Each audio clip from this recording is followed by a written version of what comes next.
Hello everyone, welcome back to my channel Keerthi's kitchen. ఇవాళ వచ్చేసరికి పుదీనా రైస్ ఎలా చేయాలో చూపిస్తాను. అండ్ ముందుగా ఒక బాండీ పెట్టేసుకొని దాంట్లో 1 table spoon oil and 1 table spoon నెయ్యిని కూడా యాడ్ చేసుకొని అవి కొంచెం హీట్ అయిన తర్వాత దాంట్లోనే బిర్యానీ దినుసులు అండ్ జీడిపప్పు ఇవన్నీ కూడా వేసేసుకొని ఒక 2 మినిట్స్ వరకు అయితే ఫ్రై అవ్వనివ్వండి.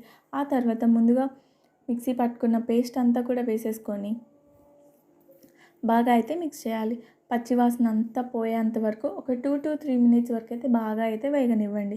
ఇలా ఇక్కడ నేను చూపించినట్టు ఇలా వేగిన తర్వాత ఇలా మొత్తం వేగిన తర్వాత దీంట్లోనే చిటికెడు పసుపు, 1 టేబుల్ స్పూన్ ధనియాల పౌడర్, రుచికి తగినంత ఉప్పు ఇవన్నీ కూడా వేసేసుకొని బాగా అయితే మిక్స్ చేయండి.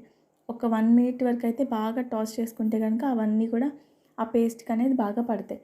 ఆ తర్వాత ఇలా వచ్చిన తర్వాత ముందుగా మనం ఉడికించి పక్కన పెట్టుకున్న రైస్ అంతా కూడా వేసేసుకొని ఈవెన్గా అయితే మొత్తం కలిసేలాగైతే బాగా మిక్స్ చేసేసుకోవాలి. ఎక్కడ కూడా ఎటువంటి పొడి పొడిగా అట్లా ఏం లేకుండా మొత్తం ఈవెన్గా అయితే మిక్స్ చేసేసుకోండి. ఇంకా సర్వ్ చేసుకొని తింటే సూపర్గా ఉంటుంది. అండ్ దీని కంప్లీట్ రెసిపీ లింక్ అయితే నేను కింద డిస్క్రిప్షన్లో కూడా ప్రొవైడ్ చేస్తా, వెళ్ళి చెక్ ఇట్ అవుట్ చేసేయండి.